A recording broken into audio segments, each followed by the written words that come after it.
So with the first Mortal Kombat film's box office success and somewhat critical success, and Annihilation's sort of success with one of those two, is only natural they would try their hand at a Mortal Kombat TV series.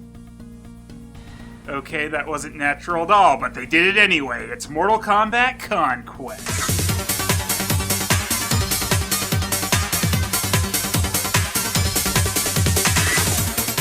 So with Mortal Kombat Conquest, I'm going to take a look at every single episode of its single season run, which starts with the two-parter Warrior Eternal. Mortal Kombat Conquest, sometimes spelt with a K and sometimes a C. I think there was a reason behind that? Maybe the show just felt more in spirit with the K-ness of Mortal Kombat sometimes. I don't know. Mortal Kombat Conquest was a sort of prequel to Mortal Kombat in general, but really, trying to fit Conquest's story in with anything else in the Mortal Kombat universe is kinda tricky. So you know how there are two different Sub-Zeros, right? And you're saying, why the hell would I know that, and what's the point? Well, there are also two different Kung Laos! That's not confusing, right? Well, the difference here is that, well, one of the Sub-Zeros died and the other didn't. One of the Kung Laos died and the other didn't. The Kung Lao in the games had an ancestor also named Kung Lao, and he thought he was pretty great, so he called himself the Great Kung Lao, and that is the character in this series, though he doesn't actually call himself the Great Kung Lao in it. So we only know that it's that Kung Lao because it takes place in olden times. When exactly? I don't know, back when people used to take their camels for walks and stuff. Mortal Kombat Conquest is the combination of some actually pretty good ideas and some really, really awful ones, and I enjoy it for both, so let's get into this. Conquest gets us right into a Mortal Kombat tournament, with Raiden explaining that the tournament is the way that the Earthrealm defends itself from becoming part of Shao Kahn's Outworld. And oh look, the reptile statue came to see the tournament. Why yes, Conquest does like to use Mortal Kombat film footage for stock footage. Finish him! Your soul is mine! Well, I like that line is still there, but come on, Bruce Locke, you need to ham your Shang Tsung up a bit more. Your soul is mine. Kung Lao comes out dressed up very much like Kung Lao, but guess what? He takes that hat off and it never shows up again. In fact, the only thing from this outfit he usually wears are the pants. And Raiden's, Raiden hat there? Yeah, this will be the only appearance of it as well. Even Shao Kahn wears a different skull mask for the remainder of the series. Guess Conquest was trying to say they only dress up that way for tournaments? The one I really don't get is Shao Kahn. Is the other mask his casual mask? And then it's tournament day, gotta dress nice, helmet time, and the good mask. Fight! So like in the movies before it, Conquest goes with a very techno-heavy soundtrack, and sometimes, like during the fights here, it works fine, but there are parts, especially earlier on in this series, where it overuses the techno beats and has them playing over conversation scenes where it really doesn't fit. And like most things in Conquest, the fights either look pretty good or just awful. The ones that turned out well were aided by the fact that there were some actual martial artists in the main cast, being Daniel Bernhardt and Jeffrey Meek. Other roles in the series got filled by martial artists as well, but the one that wasn't, that seems kinda odd to me, was Kung Lao being the central character and all. But at least they got a golfer to play Shang Tsung. Fight! Pathetic or not, your soul is mine. Well, Kung Lao retreats into his inner music video, and we see one of the other things Conquest will give us in abundance: scantily clad women and stilted acting. This is not the end, Kung Lao. Your strength is in me, and mine in you. Oh, and Conquest is taking it easy on us here. We'll get far more gratuitous later on.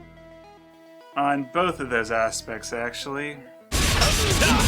Very clever. Ah, yes, you stopped me from stealing your soul. Clever indeed. Only someone as brilliant as Kung Lao would think that, maybe I should keep my soul. When the next tournament comes, remember what you saw here today. I choose mercy. Nice speech. Oh yes, Conquest, unlike stupid Annihilation, actually kept Raiden's jokey side, which I think is a nice plus, and I really enjoy Jeffrey Meek's portrayal of Raiden. And one of the more serious aspects of the show that I enjoyed as well was them taking a look into the downside of being the Mortal Kombat champion. So you want me to just turn away from everything? What about my dreams of happiness with Jen? Do you want me to give up my whole life? There are rewards. The Elder Gods have granted that you will not age another day until the next tournament. Would you rather be old and happy or young and cursed? Now, this is Mortal Kombat Conquest, so it doesn't exactly get too deep with this issue, but I do appreciate the subplot existing. If my future is unwritten like you say, then I'll write it the way I want from now on. Though sometimes it seems like Paulo Montalban is on the verge of a temper tantrum if he doesn't get what he wants. And then we meet the greatest Mortal Kombat character ever. Well, he's second only to Husho. Zero, a bodyguard. Yep, he's a bodyguard. Ta-da! Don't worry, he'll be a fully developed character by the time the series is over. At the Palace of Really Fake Lightning, we are properly introduced to Shao Kahn's casual wear, and again, I personally would have rather just seen him dressed as he was in the opening scene throughout the series, but the casual Khan mask isn't too bad, and it's not just some bald guy crying about his daddy issues, so this is a vast improvement over the other live-action Shao Kahn. And guess what? Not only is he not made into a bald crying little wiener boy, he's actually made quite imposing. End this now. How dare you beg for death! And he's played very well by Jeffrey Meek. Yes, that Jeffrey Meek. Why does he play both? Because we're brothers.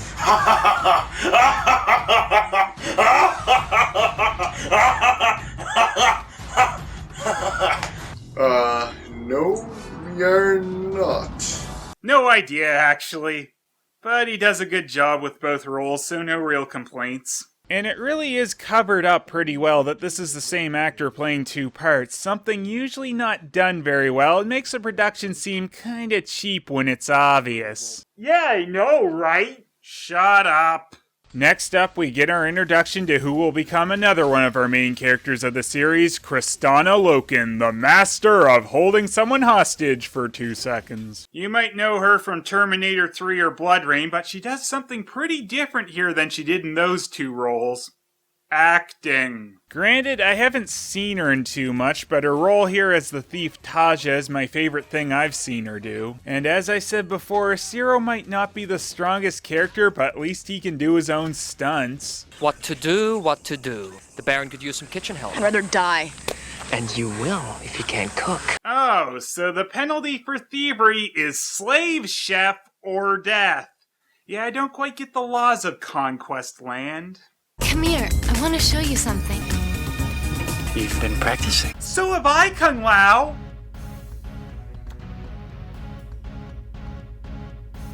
Wow! Yeah! What, scared I can beat you now? Don't look so surprised, Kung Lao. You're a very good teacher. Not a very good voiceover teacher, though, it seems. But bland and lame line delivery is Kung Lao's type as long as they don't wear too much, so he goes over to ask her dad for a marriageality. And we see Chris Casamassa, Scorpion from the first film, working as a bodyguard here. And yes, he plays Scorpion as well again. And no, it's not a dual role. You'll see.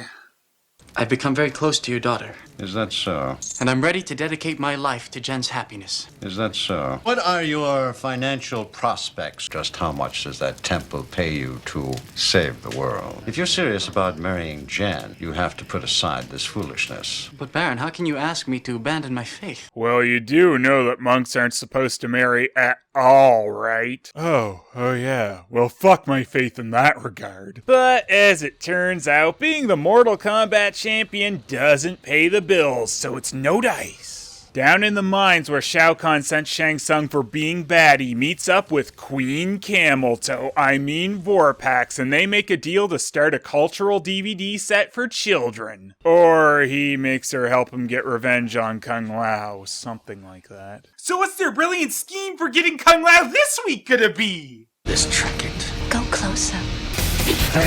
You are seconds away from annihilation. No, please, anything but that! This is the Scorpio, stolen by Khan from a conquered realm. Yes, that's right. Scorpion is an actual scorpion. No, Conquest. Bad. Bad. You know what you did. Bad. For those of you not familiar with Scorpion's origins, which is probably most of you, they are not this, even remotely. Scorpion was a man named Hanzo Hasashi, who would not even be born until long after the Kung Lao this series is based on was dead. He was killed by the Elder Sub-Zero and then given the chance to return while he was in the Netherrealm as the Spectre Scorpion to get revenge for his clan and family. And like a lot of other Mortal Kombat media besides the games, Conquest portrays Scorpion as a straight-up villain when in the actual series he's more of an anti-hero. But anyway, Jen is finding it kind of cold out tonight, so she's putting some beads on over her underwear when Kung Lao says, "Hey, let's run away!" Then Zero says, "No, don't," and then Jen says, "Please," and he's like, "Okay." But Shang Tsung then makes a deal with Scorpion to annoy Kung Lao, so sends it over to Takeda, where it goes into him, I guess, and Takeda slowly starts to turn into Scorpion from the games, kinda. That will not happen. No fruit tonight. I'm hungry for something else. You've got a real way with women. Excuse me, sir. Yeah, could you please stop raping the staff? I mean, I know we made her your cooking slave, but I'm not sure even our fucked up laws cover your ass on this one. I order you to let us go! You. And while Takeda is continuing his transformation into Scorpion, even his clothes are slowly transforming with him as you see yellow blotches on there. So I really want to know, if Scorpion put on other clothing, would it always start to turn yellow? And when he does actually have the mask, did he grow it? You should not have ignored my warnings, Kung Lao. Tomorrow, you die. Oh, apparently Baron Von Rape can just invent the law as he goes. So now it's up to the God of Useless to save Kung Lao. But of course, instead, he's gonna appear to Taja and Zero to convince them to go save Kung Lao, cause he's lazy. Also, he does this under the guise of a beggar. Why? I don't know. I guess Raiden thinks a beggar is more convincing than appearing to them as the God of Thunder. Listen to me! I am Raiden, God of Thunder! Nah. Okay, I'm just some hobo. Oh, tell me what to do, great hobo! This isn't your god of thunder and lightning. He's just a beggar. Luckily, Kristana Loken's martial arts double shows up just in time to save Paulo Montalban's martial arts double so they can give themselves something to do with a really extended fight sequence. And they take off, only to remember they forgot Jen, who was right beside them and could have left with them, but instead stood there with a spear to her father's throat, cause, yeah, Baron Von Rape would have totally kicked the Mortal Kombat champion's ass if she'd lowered that spear. So yeah, they have to go right back there to get Forgotten Girlfriend just to find out that Baron Von Rape is surprisingly not a very good father, as he has left Jen tied and gagged for hours just on the off chance Kung Lao would be stupid enough to do what he's doing here. It's me, Kung Lao. Well, thank you for that. Your soul belongs to Shang Tsung. So Scorpion can proxy steal souls for Shang Tsung?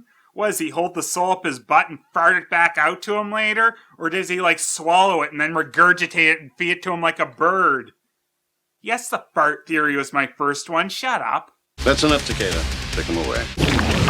I said enough. Oh, I didn't know you stole souls now, Takeda, but really, not now, please. Stop this sorcery.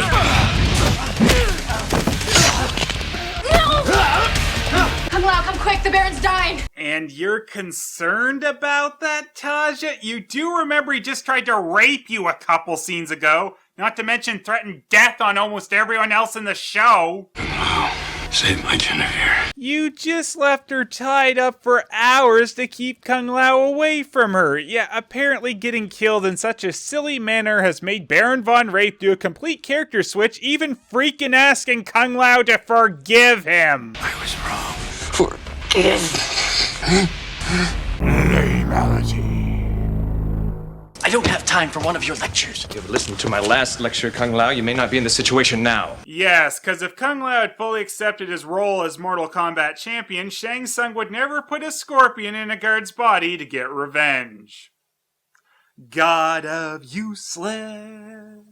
Then Scorpion shows off his power he's never demonstrated in anything else or ever will again in this series by taking over others to create minor nuisances, as they'll kind of swat at you a couple times while you run by them.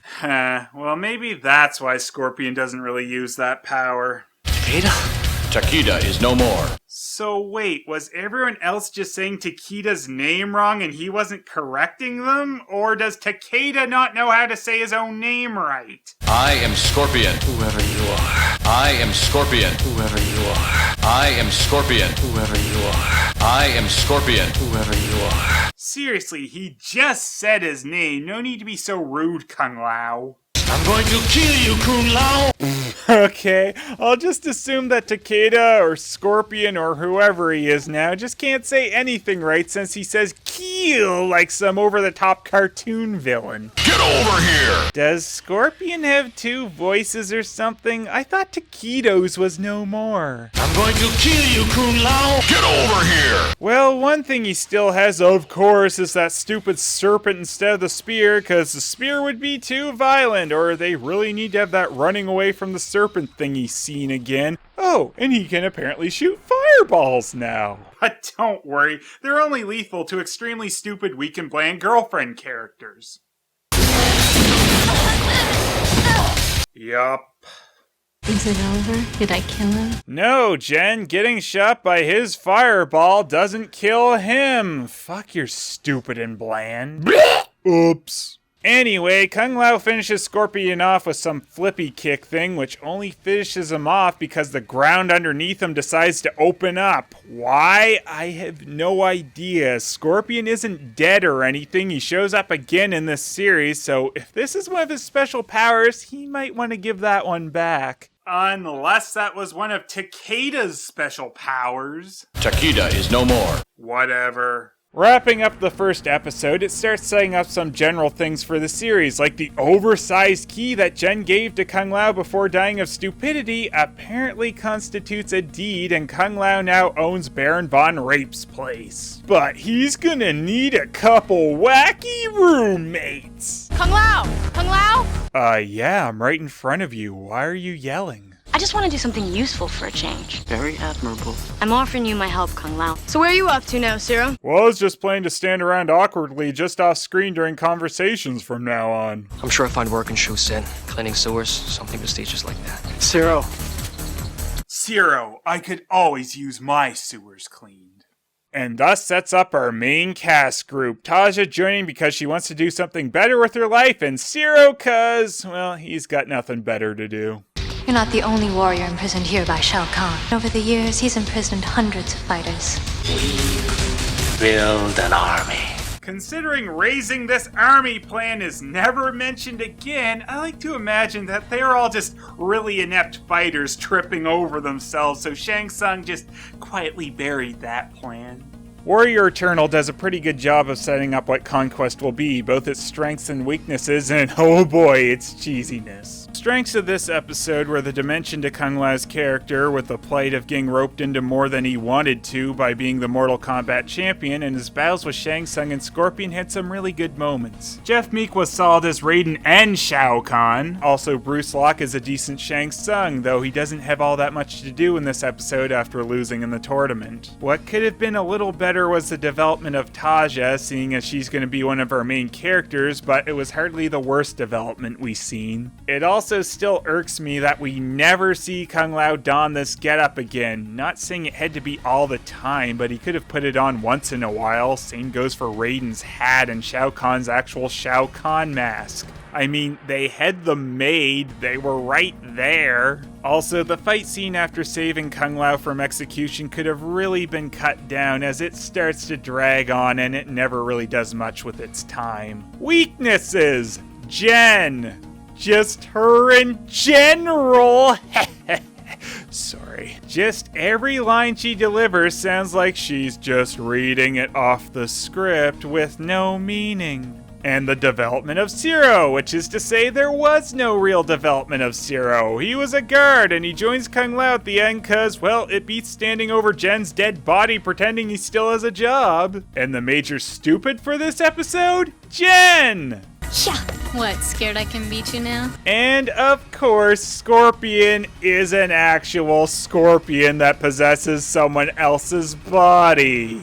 Just wow. If you're gonna watch Mortal Kombat Conquest, well, there's only one season, and why wouldn't you watch the first episode? This episode's got some pretty interesting and funny parts, but it's also got parts that are very skippable and don't really have an impact on the rest of the series.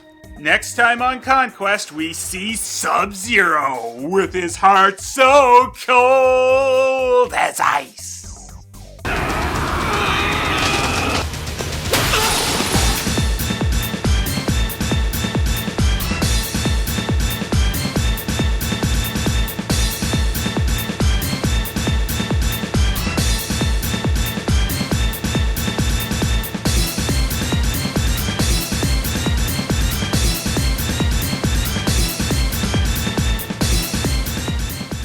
Why do they never listen to me? Seriously, why would I keep wearing this hat in this series? It doesn't even have a blade on it. Stupid.